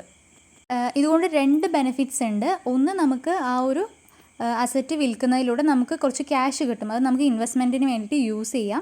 അറ്റ് ദ സെയിം ടൈം നമുക്ക് എന്ത് ചെയ്യാം, ആ ഒരു അസറ്റ് ഉപയോഗിക്കുകയും ചെയ്യാം. നമ്മുടെ ബിസിനസ് എക്സ്പാൻഡ് ചെയ്യുന്നതിന് വേണ്ടി ആ ഒരു അസറ്റും നമുക്ക് ഉപയോഗിക്കാം. അങ്ങനെ 2 ബെനിഫിറ്റും ഉള്ളതാണ് sale and lease back lease എന്ന് പറയുന്നത്. യൂഷ്വലി ഈ ഒരു ടൈപ്പ് ഓഫ് എഗ്രിമെൻറ്റ് യൂസ് ചെയ്യുന്നത് insurance companies, financial institutions, finance കമ്പനീസൊക്കെയാണ് കൂടുതലായിട്ടും ഈ ഒരു sale and lease back lease use ചെയ്യുന്നത്. ഓക്കെ, അപ്പോൾ ആ ഒരു ടോപ്പിക്ക് മനസ്സിലായെന്ന് വിചാരിക്കണം. നമുക്ക് അടുത്തത് ലിവറേജ് ലീസ് എന്താണെന്ന് നോക്കാം. ലിവറേജ് ലീസ് നമ്മൾ കൂടുതലായിട്ടും യൂസ് ചെയ്യുന്നത്, നമുക്ക് ചില എക്യുപ്മെൻറ്റ്സ് വാങ്ങിക്കണം, ക്യാപിറ്റൽ എക്യുപ്മെൻറ്റ്സ് വാങ്ങിക്കണം എന്നുണ്ടെങ്കിൽ ഹ്യൂജ് ഇൻവെസ്റ്റ്മെൻറ്റ് ആവശ്യമായിട്ട് വരും. ഒരുപാട് എമൗണ്ട് സ്പെൻഡ് ചെയ്താൽ മാത്രമേ നമുക്ക് ചില എക്യുപ്മെൻറ്റ്സ് വാങ്ങിക്കാനായിട്ട് പറ്റുള്ളൂ. അങ്ങനെയുള്ള സമയത്ത് ലെസ്സർ ചെയ്യുന്നൊരു കാര്യമാണ്, നമ്മളിപ്പോൾ ഏതെങ്കിലും ഒരു ബാങ്കിൽ നിന്ന് അതിനുള്ള എമൗണ്ട് ബോറോ ചെയ്യുക. കുറച്ച് എമൗണ്ട് ലോൺ എടുത്തിട്ട് നമ്മൾ എന്ത് ചെയ്യുന്നു, ആ ഒരു എക്യുപ്മെൻറ്റ് പർച്ചേസ് ചെയ്യുക. ദെൻ ആ ഒരു എക്യുപ്മെൻറ്റ് നമ്മൾ കുറച്ച് വർഷത്തേക്ക് എന്ത് ചെയ്യുന്നു, ലീസിന് കൊടുക്കുന്നു. അപ്പോൾ നമുക്ക് എന്താണ്, അതിൽ നിന്നും ലീസ് റെൻ്റൽ കിട്ടുമില്ലേ, ആ എമൗണ്ട് വെച്ച് നമ്മൾ ഈ ഒരു ലോണ് റീപേ ചെയ്യുക. ഇതിനെയാണ് ലിവറേജ് ലീസ് എന്ന് പറയുക. ഓക്കെ, അപ്പോൾ നമുക്ക് എന്താണ്, ലീസ് റെൻ്റൽ കിട്ടുന്നത് കൊണ്ട് ഈ ഒരു ലോണും അടഞ്ഞു പോകും, നമുക്ക് ആ ഒരു എക്യുപ്മെൻറ്റും എന്ത് കിട്ടി, വാങ്ങിക്കാനായിട്ട് പറ്റും. അതായത് ലിവറേജ് ലീസിൽ ഒരു ലെസ്സർ വന്നിട്ട് ബാങ്കിൽ നിന്നും കുറച്ച് എമൗണ്ട് ലോണായിട്ട് എടുക്കുന്നു. അത് വെച്ച് അയാളൊരു അസറ്റ് വാങ്ങിച്ചിട്ട് അതിനെ ലീസിന് കൊടുക്കുന്നു, മറ്റൊരാൾക്ക് ലീസ് ഔട്ട് ചെയ്യുന്നു. അതിൽ നിന്നും കിട്ടുന്ന ലീസ് റെൻ്റിൽ വെച്ചിട്ട് ഈ ഒരു ലോണ് റീപേ ചെയ്യുന്നു. ഓക്കെ, അപ്പോൾ ഈ ഒരു എഗ്രിമെൻറ്റിൽ 3 പാർട്ടീസാണ് വരുന്നത്. ലെസ്സർ വരുന്നുണ്ട്, ലെസി വരുന്നുണ്ട്, ദെൻ ബാങ്കർ, ആ ഒരു ലെൻഡറും കൂടെ വരുന്നുണ്ട്. ഓക്കെ, അപ്പോൾ ഇതാണ് ലിവറേജ് ലീസ് എന്നതുകൊണ്ട് ഉദ്ദേശിക്കുന്നത്. അപ്പോൾ നമ്മൾ ഫോംസ് ഓഫ് ലീസിൽ 4 തരമാണ് പഠിച്ചത്. Financial lease, operating lease, sale and lease back and leverage lease. അടുത്തതായിട്ട് നമുക്ക് അഡ്വാൻറ്റേജസ് നോക്കാം. ലീസ് ഫിനാൻസിന് എന്തൊക്കെ അഡ്വാൻറ്റേജസ് ആണുള്ളതെന്ന് നോക്കാം. First one, it facilitate the acquisition of equipment, plant and machinery without the necessary capital outlay. അതായത് നമ്മളുടെ കയ്യിൽ ഒരു അസറ്റ് അല്ലെങ്കിൽ ഒരു മെഷീനറി വാങ്ങിക്കാനായിട്ടുള്ള എമൗണ്ട് ഇല്ലെങ്കിൽ, അതിനുള്ള ക്യാപിറ്റൽ നമ്മുടെ കയ്യിൽ ഇല്ലെങ്കിൽ പോലും നമുക്ക് അത് അക്വയർ ചെയ്യാനായിട്ട് പറ്റുന്നു ഈ ഒരു ലീസ് ഫിനാൻസിലൂടെ നമുക്കത് യൂസ് ചെയ്യാനായിട്ട് പറ്റുന്നുണ്ട്. It facilitate the use of working capital for other purposes. നമ്മളിപ്പോൾ ഒരു അസറ്റ് വാങ്ങിക്കാനായിട്ട് ഉപയോഗിക്കുന്ന ആ ഒരു വർക്കിംഗ് ക്യാപിറ്റൽ നമുക്ക് മറ്റെന്തെങ്കിലും പർപ്പസിന് വേണ്ടി യൂസ് ചെയ്യാൻ പറ്റുന്നുണ്ട്. നമ്മളിപ്പോൾ ലീസിന് എടുക്കുന്ന സമയത്ത് ഒരു അസറ്റ് വാങ്ങിക്കേണ്ട അത്രയും എമൗണ്ട് നമുക്ക് മുടക്കേണ്ടി വരുന്നില്ല. അപ്പോൾ നമ്മുടെ വർക്കിംഗ് ക്യാപിറ്റൽ അവിടെ തന്നെ ഉണ്ടാവും. അപ്പോൾ അത് നമുക്ക് വേറെ ഏതെങ്കിലും പർപ്പസിന് വേണ്ടി യൂട്ടിലൈസ് ചെയ്യാൻ പറ്റും. The risk of obsolescence can be shifted to the lessor. ആ ഒരു അസറ്റിൻ്റെ ഒബ്സലസൻസ് കൊണ്ടുണ്ടാവുന്ന റിസ്ക്, അതിപ്പോൾ കുറച്ച് വർഷം കഴിയുമ്പോൾ അതിൻ്റെ ഉപയോഗം കുറയുമില്ലേ, അതിന് ഡാമേജസ് സംഭവിക്കും, ഡിപ്രീസിയേഷൻ സംഭവിക്കും. അപ്പോൾ ആ ഒരു റിസ്ക് നമുക്ക് ലീസിക്ക് ഏറ്റെടുക്കേണ്ട ആവശ്യമില്ല. അത് ലെസറുടെയാണ്. ഓണർ എന്ന് പറയുന്നത് ലെസറാണ്. അപ്പോൾ ആ ഒരു ഒബ്സലസൻസ് കൊണ്ടുണ്ടാവുന്ന റിസ്ക് ആർക്ക് പോവാണ്? ലെസർക്ക് ഷിഫ്റ്റ് ചെയ്യാനായിട്ട് പറ്റുന്നുണ്ട്. അതുപോലെ തന്നെ നമ്മളിപ്പോൾ കൊമേഴ്ഷ്യൽ ബാങ്ക്സിൽ നിന്നോ ഫിനാൻഷ്യൽ ഇൻസ്റ്റിറ്റ്യൂഷനിൽ നിന്നൊക്കെ ലോൺ എടുക്കുന്നതിനേക്കാളും ചീപ്പർ വേ ആണ് നമുക്ക് ലീസ് ഫിനാൻസിങ് എന്ന് പറയുന്നത്. ലോൺ എടുക്കുമ്പോൾ ഉണ്ടാവുന്ന അത്രയും ഇൻട്രസ്റ്റോ കാര്യങ്ങളൊന്നും നമുക്കിതിൽ വരണമെന്നില്ല. അതുപോലെ ഇത് ഏറ്റവും യൂസ്ഫുൾ ആവുന്നത് സ്മോൾ ഫേംസിനാണ്. സ്മോൾ ഫേംസിന് അതിനാവശ്യമായിട്ടുള്ള അസറ്റ്സോ എക്യുപ്മെൻറ്റ്സോ ഒന്നും തന്നെ പർച്ചേസ് ചെയ്യാനുള്ള അത്രയും സഫീഷ്യൻ്റ് എമൗണ്ട് ഉണ്ടാവണമെന്നില്ല. അപ്പോൾ അവർക്കാണ് ഏറ്റവും ലീസിങ് കൊണ്ട് ബെനിഫിറ്റ് ഉണ്ടാവുന്നത്. Okay, lease arrangements are highly flexible. Lease agreements അല്ലെങ്കിൽ അറേഞ്ച്മെൻറ്റ്സ് എന്ന് പറയുന്നത് ഫ്ലെക്സിബിൾ ആണ്. നമുക്ക് നമ്മുടെ ഇഷ്ടത്തിനനുസരിച്ച് അറേഞ്ച് ചെയ്യാൻ പറ്റുന്ന ഒരു കാര്യമാണ്. ഇപ്പോൾ വർഷത്തിലേക്ക് എത്ര വർഷം വെക്കണം എന്നാണെങ്കിലും ആ ഫിനാൻസ് തീരുന്ന സമയത്ത് അത് വാങ്ങിക്കണോ അല്ലെങ്കിൽ അത് വീണ്ടും ലീസ് തന്നെ കണ്ടിന്യൂ ചെയ്യണോ, അതൊക്കെ തീരുമാനിക്കാനുള്ള റൈറ്റ്സ് അവിടെ ലെസർക്കും ലെസിക്കും ഉണ്ട്. അപ്പോൾ അത് ഹൈലി ഫ്ലെക്സിബിൾ ആണ് ആ ഒരു എഗ്രിമെൻ്റ് എന്ന് പറയുന്നത്. Leasing helps the management to undertake expansion and diversification easily. നമുക്ക് ലീസിങ് ചെയ്യുന്നതിലൂടെ മാനേജ്മെൻറ്റിന് കൂടുതൽ എക്സ്പാൻഷൻ നടത്താനായിട്ട് സാധിക്കുന്നുണ്ട്. ഇത് കൂടാതെ നമുക്കവിടെ ടാക്സ് റിബേറ്റും കൂടെ കിട്ടുന്നുണ്ട്. ലീസ് റെൻ്റൽസിന് 100% ടാക്സ് റിബേറ്റ് കിട്ടും. ഓക്കെ, അപ്പോൾ ഇത്രയാണ് അഡ്വാൻറ്റേജസ് ഓഫ് ലീസ് ഫിനാൻസ് എന്ന് പറയുന്നത്. ലീസ് ഫിനാൻസ് കൊണ്ട് അവർക്കുള്ള ബെനിഫിറ്റ് ഇത്രയൊക്കെയാണ്. അറ്റ് ദ സെയിം ടൈം അതിന് കുറച്ച് ഡിസഡ്വാൻറ്റേജസും കൂടിയുണ്ട്. അപ്പോൾ അതെന്തൊക്കെയാണെന്ന് നോക്കാം. നമ്മൾ ലീസിനെടുത്താലും എപ്പോഴും ആ ഒരു അസറ്റിൻ്റെ ഓണർഷിപ്പ് എന്ന് പറയുന്നത് ലെസറുടെ കൈകളിൽ തന്നെ ആയിരിക്കും. നമുക്ക് ലെസ്സിക്ക് ഓണർഷിപ്പ് ഒന്നും കിട്ടുന്നില്ല. അതുപോലെ തന്നെ long term lease is generally more expensive to the lessee because miscellaneous expenses have to be borne by him. Long term ലീസ് ആണെന്നുണ്ടെങ്കിൽ, അതായത് നമ്മൾ ഫിനാൻഷ്യൽ ലീസ് പറഞ്ഞല്ലോ, അതാണെന്നുണ്ടെങ്കിൽ അവിടെ ലെസ്സിക്ക് കൂടുതൽ എക്സ്പെൻസീവ് ആകാനുള്ള ചാൻസ് ഉണ്ട്. ലീസ് റെൻ്റൽസും കൂടുതലായിരിക്കും. അതുപോലെ അവർക്ക് അതിൻ്റെ മിസലേനിയസ് എക്സ്പെൻസ്, മെയിൻ്റനൻസ് കാര്യങ്ങളൊക്കെ ലെസ്സി തന്നെ നോക്കേണ്ടതായിട്ട് വരും. അപ്പോൾ എന്താണ്, അത് അവർക്ക് കുറച്ചും കൂടെ എക്സ്പെൻസീവ് ആകും. It may impose certain restrictions own use of equipment. നമ്മളിപ്പോൾ ലീസിന് എടുത്താലും ആ ഒരു എക്യുപ്മെൻറ്റ് ഉപയോഗിക്കുന്നതിൽ കുറച്ച് റെസ്ട്രിക്ഷൻസ് ഉണ്ടായിരിക്കും എന്നാണ് പറയുന്നത്. നമ്മളിപ്പോൾ ലീസിന് എടുക്കുമ്പോൾ തന്നെ അതിൽ കുറച്ച് കണ്ടീഷൻസ് ഉണ്ട്. ആ എഗ്രിമെൻറ്റിൽ തന്നെ പറഞ്ഞിട്ടുണ്ടായിരിക്കും ആ അസറ്റ് യൂസ് ചെയ്യുന്നതിന് കുറച്ച് റെസ്ട്രിക്ഷൻസും കൂടെ അവർ വെച്ചിട്ടുണ്ടാവും. അതുപോലെ തന്നെ ലെസ്സി ഒരിക്കലും ആ ഒരു അസറ്റിൻ്റെ ഓണർ ആവുന്നില്ല. അവിടെ ഓണർഷിപ്പ് കിട്ടുന്നില്ല. കൈവശം വെക്കാനുള്ള ആ ഒരു പൊസിഷൻ മാത്രമാണ് കിട്ടുന്നത്. ഓണർഷിപ്പ് അവിടെ കിട്ടുന്നില്ല. When lease is long term and non-cancelable, there is chance for the lessee to shift the danger of obsolescence to the lessor. നമ്മൾ അഡ്വാൻറ്റേജ് പറഞ്ഞപ്പോൾ ലെസ്സിയുടെ സൈഡിൽ നിന്ന് നോക്കുമ്പോൾ അതൊരു അഡ്വാൻറ്റേജ് ആയിരുന്നു. കാരണം ആ ഒരു അസറ്റ് ഒബ്സലസൻസ് ആവുന്ന സമയത്ത് ആ ഒരു റിസ്ക് നമ്മൾ ലെസറിലേക്ക് ട്രാൻസ്ഫർ ചെയ്യണം. നമ്മൾ കുറച്ച് ആ ഒരു വർഷം യൂസ് ചെയ്ത് കഴിഞ്ഞാൽ നമുക്ക് പിന്നെ അതുമായിട്ടൊരു ബന്ധമില്ല. അപ്പോൾ അതിൻ്റെ റിസ്ക് ആർക്കാണ് വരുന്നത്? ഡാമേജ് ആവുകയാണെങ്കിലും പിന്നീട് അത് യൂസ് ചെയ്യാൻ പറ്റാതാവുകയാണെങ്കിലും അത് ലെസർക്കാണ് അതിൻ്റെ റിസ്ക് വരുന്നത്. അത് ലെസറുടെ പോയിൻ്റ് ഓഫ് വ്യൂ നിന്ന് നോക്കുമ്പോൾ അതെന്താണ്, ഒരു ഡിസഡ്വാൻറ്റേജ് ആണ്. അപ്പോൾ ഇതൊക്കെയാണ് നമ്മളുടെ ലീസ് ഫിനാൻസ് കൊണ്ടുള്ള അഡ്വാൻറ്റേജസും ഡിസഡ്വാൻറ്റേജസും. നെക്സ്റ്റ് നമുക്ക് ഡിഫറൻസ് എന്തൊക്കെയാണെന്ന് നോക്കാം. നമ്മൾ ലീസിങ്ങും ബൈയിങ്ങും തമ്മിൽ എന്തൊക്കെയാണ് ഡിഫറൻസ് എന്നാണ് അടുത്ത ടോപ്പിക്കായിട്ട് വരുന്നത്. നമ്മൾ കുറേ കാര്യങ്ങൾ പറഞ്ഞു. ഒരു അസറ്റ് പർച്ചേസ് ചെയ്യാനായിട്ട് പറ്റാത്ത സാഹചര്യത്തിലാണ് ഫേംസ് ഇത് എന്ത് ചെയ്യുന്നത്, ലീസിന് എടുക്കണമെന്ന് പറഞ്ഞു അല്ലേ. അപ്പോൾ ഇത് രണ്ടും ചെയ്യുമ്പോൾ എന്തൊക്കെയാണ് അത് തമ്മിലുള്ള ഡിഫറൻസ് നമുക്ക് അടുത്തത് നോക്കാം. ഞാനൊരു ബോക്സ് ആയിട്ടാണ് കൊടുത്തിരിക്കുന്നത്. നമുക്കത് എക്സ്പ്ലെയിൻ ചെയ്ത് എഴുതേണ്ടതാണ്. ഞാനത് ജസ്റ്റ് പെട്ടെന്ന് നമുക്ക് മനസ്സിലാക്കാൻ വേണ്ടി 2 ബോക്സ് ആയിട്ട് തിരിച്ചിട്ടുണ്ട്. ഫസ്റ്റ് വൺ ബൈയിങ് നോക്കാം. Ownership of the asset is transferred at the time of paying the entire amount of the asset. ആ ഒരു അസറ്റിൻ്റെ ഫുൾ എമൗണ്ട് പേ ചെയ്യുന്നതിലൂടെ നമുക്ക് എന്താണ്, ആ ഒരു അസറ്റിൻ്റെ ഓണർഷിപ്പാണ് കിട്ടുന്നത്. ഓണർഷിപ്പ് ഇപ്പോൾ ഞാൻ ഒരു അസറ്റ് വാങ്ങിക്കുമ്പോൾ അതിൻ്റെ എമൗണ്ട് ഫുള്ള് പേ ചെയ്ത് കഴിഞ്ഞാൽ അതിൻ്റെ ഓണർഷിപ്പ് എനിക്ക് കിട്ടും. ലീസിങ്ങിൽ അങ്ങനെയല്ല. ഓണർഷിപ്പ് ഒരിക്കലും ട്രാൻസ്ഫർ ചെയ്യുന്നില്ല. നമുക്കത് യൂസ് ചെയ്യാനുള്ള ആ ഒരു റൈറ്റ് മാത്രമേ കിട്ടുന്നുള്ളൂ.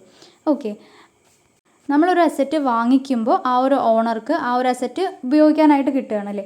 പക്ഷെ അത് കുറച്ച് കാലത്തേക്ക് വേണ്ടിയിട്ടോ അല്ലെങ്കിൽ നമ്മുടെ അപ്പോഴത്തെ ഇമ്മീഡിയറ്റ് നീഡിന് വേണ്ടി മാത്രമല്ല, നമുക്ക് ലോങ് ടേമിലേക്ക് യൂസ് ചെയ്യാൻ വേണ്ടിയിട്ടാണ്. നമ്മളത് സ്വന്തമായിട്ട് പർച്ചേസ് ചെയ്യണം, എമൗണ്ട് കൊടുത്ത് സ്വന്തമായിട്ട് വാങ്ങിക്കുന്നതുകൊണ്ട് നമുക്കത് ലോങ് ടേമിലേക്ക് ഉപയോഗിക്കാനായിട്ട് സാധിക്കും. പക്ഷേ ലീസ് എടുക്കുന്ന സമയത്ത് എന്താണ്, നമ്മളുടെ അപ്പോഴത്തെ ഇമ്മീഡിയറ്റ് യൂസിന് വേണ്ടി മാത്രമാണ് നമ്മളത് നമുക്ക് യൂസ് ചെയ്യാനായിട്ട് പറ്റുക. നമ്മളത് സ്വന്തമല്ല, നമ്മൾ സ്വന്തമായിട്ട് വാങ്ങിക്കാത്തത് കൊണ്ട് നമുക്ക് ആ കുറച്ച് കാലത്തേക്ക് മാത്രമേ അത് ഉപയോഗിക്കാനായിട്ട് പറ്റുള്ളൂ. നമ്മളൊരു സാധനം ബൈ ചെയ്യുന്ന സമയത്ത് അതുമായി ബന്ധപ്പെട്ടിട്ടുള്ള റിസ്ക്കും അതിൽ നിന്ന് കിട്ടാൻ ചാൻസ് ഉള്ള റിവാർഡ്സും എല്ലാം തന്നെ ട്രാൻസ്ഫർ ചെയ്യില്ലേ, ആ ഒരു ഓണർക്ക് കിട്ടും. ഇപ്പോൾ ഞാനൊരു വെഹിക്കിൾ വാങ്ങിച്ചു എന്ന് വെച്ചാൽ അതിന് എന്തൊക്കെ റിസ്ക് വരുമോ അതൊക്കെ എനിക്കുള്ളതാണ്. അതുപോലെ ആ ഒരു വെഹിക്കിൾ വെച്ച് എനിക്ക് എന്തൊക്കെ റിവാർഡ് ഉണ്ടാക്കാൻ പറ്റുമോ, എന്തൊക്കെ പ്രോഫിറ്റ് ഉണ്ടാക്കാൻ പറ്റുമോ അതും എനിക്ക് തന്നെ ഉള്ളതാണ്. At the same time leasing നോക്കുകയാണെങ്കിൽ ഇങ്ങനെയുള്ളൊരു കാര്യങ്ങളൊന്നുമില്ല. ഇതെല്ലാം ലെസ്സർക്ക് മാത്രമാണ് ഉണ്ടാവുക. നമ്മൾ ലീസിന് എടുക്കുന്ന ആൾക്ക് അതുമായി ഒരു റിസ്ക്കോ അല്ലെങ്കിൽ അതിൽ നിന്നുള്ള റിവാർഡ്സോ ഒന്നും തന്നെ കിട്ടില്ല. Next one, parties R buyer and seller. നമ്മൾ ബൈയിങ് നോക്കുകയാണെങ്കിൽ അവിടെ വരുന്ന പാർട്ടീസ് ആരൊക്കെയാണ്? ബയറും അത് വിൽക്കുന്ന സെല്ലറുമാണ് ഉണ്ടാവുക. ലീസിങ് ആവുന്ന സമയത്ത് ലെസ്സറും ലെസ്സിയുമാണ് ഉണ്ടാവുക. ബൈയിങ്ങിൽ നോക്കുകയാണെങ്കിൽ paying the cost of asset either in lump sum or in instalment. നമ്മൾ ഒരു സാധനം വാങ്ങിക്കുമ്പോൾ ഒന്നുകിൽ ഫുൾ എമൗണ്ട് പേ ചെയ്യും, ലംസമായിട്ട് നമ്മൾ ഫുൾ എമൗണ്ട് പേ ചെയ്യും, അല്ലാന്നുണ്ടെങ്കിൽ ഇൻസ്റ്റാൾമെൻ്റ് ആയിട്ട് അടച്ചു കൊടുക്കും. ലീസിങ്ങിൽ എങ്ങനെയാണ്? ലീസ് റെൻ്റൽസ് ആണ് നമ്മൾ പേ ചെയ്യുന്നത്. പീരിയോഡിക്കലി ആയിരിക്കാം, ചിലപ്പോൾ മന്ത്ലി പേ ചെയ്യാം, ചിലപ്പോൾ ക്വാർട്ടർലി ആയിരിക്കാം, ചിലപ്പോൾ ഇയർലി ആയിരിക്കാം. അങ്ങനെയാണ് നമ്മൾ ലീസിങ്ങിൽ പേയ്മെൻറ്റ് ചെയ്യുന്നത്. ബൈയിങ്ങിൻ്റെ കേസിൽ നോക്കുകയാണെങ്കിൽ നമ്മളുടെ കമ്പനിയുടെ ഫിനാൻഷ്യൽ സ്റ്റേറ്റ്മെൻറ്റിൽ ആ ഒരു അസെറ്റ് കാണിക്കും നമ്മൾ. അതായത് നമ്മൾ ആ ഒരു അസെറ്റ് വാങ്ങിച്ചു കഴിഞ്ഞാൽ നമ്മുടെ ബാലൻസ് ഷീറ്റിൽ അസെറ്റ് ആയിട്ടും കാണിക്കും. അതിന് ഡിപ്രീസിയേഷൻ സംഭവിക്കുമ്പോൾ നമ്മളത് എന്ത് ചെയ്യും? നമ്മുടെ പ്രോഫിറ്റ് ആൻഡ് ലോസ് അക്കൗണ്ടിൽ എക്സ്പെൻസ് ആയിട്ടും കാണിക്കും. പക്ഷേ ലീസിങ്ങിൽ ലീസ് റെൻ്റൽസ് നമ്മൾ പേ ചെയ്യുന്ന സമയത്ത് ഒരു ഫേം ലീസ് റെൻ്റൽസ് പേ ചെയ്യുമ്പോൾ അത് നമ്മളുടെ പ്രോഫിറ്റ് ആൻഡ് ലോസ് അക്കൗണ്ടിൽ എക്സ്പെൻസ് ആയിട്ട് മാത്രമാണ് കാണിക്കുന്നത്. പിന്നെ ബൈയിങ്ങിൽ നോക്കുകയാണെങ്കിൽ owner is required to bear the cost of repair and maintenance. നമ്മൾ ആ ഒരു അസെറ്റ് വാങ്ങിച്ചു കഴിഞ്ഞാൽ അതിന് വരുന്ന റിപ്പയേഴ്സ്, മെയിൻ്റനൻസ് എന്ത് വന്നാലും ആ കോസ്റ്റ് എല്ലാം നോക്കേണ്ടത് ആരാണ്? ഓണറാണ്. ലീസിങ്ങിലാകുന്ന സമയത്ത് it should be bound by the party mentioned in the lease contract. Lease കോൺട്രാക്റ്റിൽ ആരെയാണോ പറഞ്ഞിരിക്കുന്നത് അവരായിരിക്കും ആ എക്സ്പെൻസ് ഒക്കെ മീറ്റ് ചെയ്യേണ്ടത്. അതായത് ഇപ്പോൾ ഫിനാൻഷ്യൽ ലീസ് ആണെങ്കിൽ നമ്മൾ പറഞ്ഞു ലെസ്സിക്കാണ് അവിടെ ഉത്തരവാദിത്തം വരുന്നത്. ആ ഒരു അസെറ്റിൻ്റെ മെയിൻ്റനൻസ് കാര്യങ്ങൾ നോക്കേണ്ടത് ലെസ്സിയാണെന്ന് പറഞ്ഞു. At the same time operating lease ആണെങ്കിൽ അവിടെ ലെസ്സർക്കാണ് റെസ്പോൺസിബിലിറ്റീസ് വരുന്നത്. മെയിൻ്റനൻസ് കാര്യങ്ങളൊക്കെ നോക്കേണ്ടത് ലെസ്സറാണ്. അപ്പോൾ ആ എഗ്രിമെൻറ്റിൽ പറഞ്ഞിട്ടുണ്ടായിരിക്കും ആരാണ് ആ ഒരു മെയിൻ്റനൻസ് റിപ്പയർസ് എല്ലാം നോക്കേണ്ടത് എന്നുള്ളത് പറഞ്ഞിട്ടുണ്ടായിരിക്കും. അതിനനുസരിച്ചാണ് ലീസിങ്ങിൽ വരുന്നത്. നെക്സ്റ്റ് നോക്കുകയാണെങ്കിൽ when the assets become obsolete it can be sold by the buyer and he get salvage value. നമ്മൾ ബൈയിങ്ങിൽ നോക്കുകയാണെങ്കിൽ ഒരു അസെറ്റ് വാങ്ങിച്ചു കഴിഞ്ഞാൽ നമുക്ക് ആ ഒരു അസെറ്റ് ഒബ്സൊലേറ്റ് ആയി കുറേ വർഷങ്ങൾ കഴിഞ്ഞ് ഉപയോഗിക്കാൻ പറ്റാതാവുന്ന സമയത്ത് നമ്മൾ എന്ത് ചെയ്യുന്നു? അത് വിറ്റിട്ട് അതിനൊരു സാൽവേജ് വാല്യൂ, അതിൻ്റെ സ്ക്രാപ്പ് വാല്യൂ, കുറച്ച് വാല്യൂ നമുക്കതിൻ്റെ കിട്ടും. ഇപ്പോൾ നമ്മളൊരു 10 ലക്ഷം രൂപയ്ക്ക് വാങ്ങിച്ചൊരു അസെറ്റ് ആണെന്നുണ്ടെങ്കിൽ അതിൻ്റെ മെച്യൂരിറ്റി ആ ഒരു പീരീഡ് കഴിയുമ്പോൾ നമുക്കത് തൂക്കി വിൽക്കുമ്പോൾ ചെറിയൊരു എമൗണ്ട് അതിൽ നിന്ന് കിട്ടും, ആ ഒരു സാൽവേജ് വാല്യൂ കിട്ടും. പക്ഷേ ലീസിങ്ങിൽ അങ്ങനെയൊന്നുമില്ല, അങ്ങനത്തെ ബെനിഫിറ്റ്സ് ഒന്നും തന്നെ ലെസ്സിക്ക് കിട്ടില്ല. ഓക്കെ, അപ്പോൾ നമ്മൾ ഇതുവരെ നോക്കിയത് ലീസിങ് എന്താണെന്ന് നോക്കി. Elements of leasing, features, types of leasing, അതുപോലെ advantages and disadvantages of leasing, ബൈയിങ്ങും ലീസിങ്ങും തമ്മിലുള്ള ഡിഫറൻസ്, ഇത്രയും ടോപ്പിക്സ് നമ്മൾ നോക്കി. നെക്സ്റ്റ് നമ്മൾ നോക്കാൻ പോകുന്നത് ക്രോസ് ബോർഡർ ലീസിങ് ആണ്. ആ പേരിൽ തന്നെ ഉണ്ട് ക്രോസ് ബോർഡർ, 2 കൺട്രീസ് നമ്മൾ ബോർഡർ കടന്നിട്ട് എന്നുള്ള മീനിങ് ആണ്. അപ്പോൾ നമ്മുടെ ഇവിടെ ലെസ്സിയും ലെസ്സറും ഡിഫറെൻറ്റ് കൺട്രീസിൽ നിന്നുള്ള ആളുകളായിരിക്കും. ഇപ്പോൾ ഫോറിൻ ബയേഴ്സിന് എക്യുപ്മെൻറ്റ് ലോൺസ് എടുക്കുന്നതിന് പകരമായിട്ട് അവർ യൂസ് ചെയ്യുന്നൊരു മെത്തേഡാണ് ക്രോസ് ബോർഡർ ലീസിങ് എന്ന് പറയുന്നത്. ഇപ്പോൾ നമുക്ക് വേറൊരു രാജ്യത്തുള്ള ഏതെങ്കിലും എക്യുപ്മെൻറ്റ്സോ കാര്യങ്ങളോ നമുക്ക് പർച്ചേസ് ചെയ്യേണ്ടതായിട്ട് വരികയാണെന്നുണ്ടെങ്കിൽ നമുക്ക് എന്ത് ചെയ്യാം? പകരമായിട്ട് ഓൾറെഡി അങ്ങനത്തെ എക്യുപ്മെൻറ്റ്സ് ഉള്ള ഒരു കമ്പനിയായിട്ട് നമ്മൾ എന്ത് ചെയ്യുന്നു? ലീസിങ്ങിൽ ഏർപ്പെടുകയാണ്. ആ ഒരു എക്യുപ്മെൻറ്റ്സ് നമുക്ക് ലീസിന് എടുക്കാം. നമുക്ക് മറ്റൊരു കൺട്രിയിൽ നിന്നും ആ ഒരു എക്യുപ്മെൻറ്റ് പർച്ചേസ് ചെയ്യുന്നതിന് പകരം ലീസിന് എടുക്കാനായിട്ട് പറ്റും. ഇനി നമുക്കിതിൻ്റെ ഒബ്ജക്റ്റീവ്സ് എന്തൊക്കെയാണെന്ന് നോക്കാം. മെയിനായിട്ട് 4 പോയിൻറ്റ്സ് ആണ് വരുന്നത്. Overall cost of financing. മെയിനായിട്ടും നമ്മൾ ഈ ഒരു ക്രോസ് ബോർഡർ ലീസിങ് ചെയ്യുന്നത് നമ്മളുടെ ഫിനാൻസിങ്ങിൻ്റെ കോസ്റ്റ് കുറയ്ക്കുന്നതിന് വേണ്ടിയിട്ടാണ് നമ്മളിത് ചെയ്യുന്നത്. ഇതിലൂടെ നമുക്ക് ടാക്സ് കുറയ്ക്കാനായിട്ട് സാധിക്കുന്നുണ്ട്. നെക്സ്റ്റ് വൺ അക്കൗണ്ടിങ് ട്രീറ്റ്മെൻ്റ് ആണ് വരുന്നത്. നമുക്ക് ഈ ഒരു ക്രോസ് ബോർഡർ ലീസിങ്ങിൽ നമുക്ക് ഫേവറബിൾ ആയിട്ടുള്ളൊരു ലിവറേജ് ലീസ് അക്കൗണ്ടിങ് നമുക്ക് യൂസ് ചെയ്യാനായിട്ട് സാധിക്കുന്നുണ്ട്. അതായത് നമ്മൾ ഓരോ കൺട്രീസിലും different type of accounting treatment ആയിരിക്കില്ലേ അവർ യൂസ് ചെയ്യുക. അപ്പോൾ നമുക്ക് ഈ ഒരു ക്രോസ് ബോർഡർ ലീസിങ് വഴി നമുക്ക് ഫേവറബിൾ ആയിട്ടുള്ള, നമുക്ക് ബെനിഫിഷ്യൽ ആയിട്ടുള്ള ഒരു അക്കൗണ്ടിങ് ട്രീറ്റ്മെൻറ്റ് നമുക്ക് യൂസ് ചെയ്യാൻ പറ്റും നമ്മുടെ ഓവറോൾ ട്രാൻസാക്ഷനിൽ. നെക്സ്റ്റ് വൺ റീപൊസിഷൻ ആണ്. ചില കൺട്രീസിൽ ലെസ്സർക്ക് വന്നിട്ട് ആ ഒരു എക്യുപ്മെൻറ്റ് ലീസിന് കൊടുക്കുന്ന ആ ഒരു എക്യുപ്മെൻറ്റ് വന്നിട്ട് റീപൊസസ് ചെയ്യാൻ പറ്റും. അതിൻ്റെ പൊസിഷൻ അവർക്ക് തന്നെ തിരിച്ചെടുക്കാനായിട്ട് സാധിക്കും. കാരണം അയാളൊരു ലെൻഡർ മാത്രമല്ല, ആ ഒരു അസറ്റിൻ്റെ ഓണറാണ്. അതുകൊണ്ട് തന്നെ അവർക്ക് എന്ത് ചെയ്യാൻ പറ്റും? അതിനെ റീപൊസസ് ചെയ്യാനും പറ്റുമെന്നാണ് പറയുന്നത്. അതിന് വേണ്ടിയിട്ടാണ് നമ്മൾ ഈ ഒരു ക്രോസ് ബോർഡർ ലീസിങ് യൂസ് ചെയ്യുന്നത്. നെക്സ്റ്റ് ടോപ്പിക്ക് നമ്മൾ നോക്കാൻ പോകുന്നത് advantages of cross border leasing ആണ്. ക്രോസ് ബോർഡർ ലീസിങ്ങിന് മെയിനായിട്ട് 3 അഡ്വാൻറ്റേജസ് ആണ് പറയുന്നത്. First one claim tax allowances, sale and lease back, financing infrastructure. Tax allowance എന്ന് പറയുമ്പോൾ നമ്മൾ പറഞ്ഞു ഓരോ കൺട്രീസിലും ടാക്സ് റെഗുലേഷൻസ് എല്ലാം ഡിഫറെൻ്റ് ആയിരിക്കും. നമ്മൾ ഈ ഒരു ക്രോസ് ബോർഡർ ലീസിങ് ചെയ്യുന്നതിലൂടെ നമുക്ക് കുറേ ടാക്സ് അലവൻസസ് ക്ലെയിം ചെയ്യാനായിട്ട് സാധിക്കുന്നുണ്ട്. Then next one sale and lease back ആണ്. നമ്മൾ നേരത്തെ പഠിച്ചിട്ടുണ്ടായിരുന്നു സെയിൽ ആൻഡ് ലീസ് ബാക്ക് എന്താണെന്നല്ലേ. നമ്മൾ ഒരു അസറ്റ് വാങ്ങിച്ചിട്ട് അതിനെന്ത് ചെയ്യണം, നമ്മളുടെ ഒരു അസറ്റിനെ നമ്മൾ സെയിൽ ചെയ്യണം. ഒരു ലെൻഡിങ് ഇൻസ്റ്റിറ്റ്യൂഷന് സെയിൽ ചെയ്തിട്ട് അവരിൽ നിന്ന് തന്നെ നമ്മൾ എന്ത് ചെയ്യുന്നു, ലീസിന് എടുക്കുന്നു. അതാണ് സെയിൽ ആൻഡ് ലീസ് ബാക്ക് എന്ന് പറയുന്നത്. അത് നമ്മൾക്ക് ക്രോസ് ബോർഡർ ലീസിങ്ങിൻ്റെ ഒരു അഡ്വാൻറ്റേജ് തന്നെയാണ്.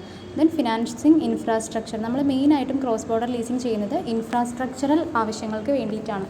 അതായത് ഇപ്പോൾ transport, telephone and communication equipments, അതുപോലെ പവർ ജനറേഷനുമായിട്ട് ബന്ധപ്പെട്ടിട്ടുള്ള അസറ്റ്സ്, അങ്ങനെയുള്ള കാര്യങ്ങൾക്ക് വേണ്ടിയിട്ടാണ് നമ്മൾ കൂടുതലും ക്രോസ് ബോർഡർ ലീസിങ്ങിൽ ഏർപ്പെടാറുള്ളത്. അപ്പോൾ ഇൻഫ്രാസ്ട്രക്ചർ ഡെവലപ്മെൻറ്റിന് കൂടി വേണ്ടിയിട്ടാണ് ഈ ഒരു ക്രോസ് ബോർഡർ ലീസിങ് എന്ന് പറയുന്നത്. കൂടുതലും നമ്മൾ യൂസ് ചെയ്യുന്നത് ഇൻഫ്രാസ്ട്രക്ചറൽ ഡെവലപ്മെൻറ്റ് കാര്യങ്ങൾക്ക് വേണ്ടിയിട്ടാണ് നമ്മൾ മറ്റുള്ള കൺട്രീസുമായിട്ട് ലീസിലൊക്കെ ഏർപ്പെടുന്നത്. അപ്പോൾ നമ്മൾ ഈ ഒരു ചാപ്റ്ററിലുള്ള ഓൾമോസ്റ്റ് എല്ലാ ടോപ്പിക്സും കവർ ചെയ്ത് കഴിഞ്ഞു. അപ്പോൾ നിങ്ങൾക്ക് എല്ലാവർക്കും ഈ ഒരു വീഡിയോ യൂസ്ഫുൾ ആയെന്ന് വിചാരിക്കുന്നു. വീഡിയോ ഇഷ്ടമായെങ്കിൽ ഒന്ന് ലൈക്ക് ചെയ്യുക, മാക്സിമം നിങ്ങളുടെ ഫ്രണ്ട്സിനൊക്കെ ഷെയർ ചെയ്ത് കൊടുക്കുക. അതോടൊപ്പം ചാനൽ സബ്സ്ക്രൈബ് ചെയ്യാനും മറക്കരുത്. നിങ്ങൾക്ക് വളരെ യൂസ്ഫുൾ ആവുന്ന മറ്റൊരു വീഡിയോ ആയിട്ട് വീണ്ടും കാണാം. താങ്ക്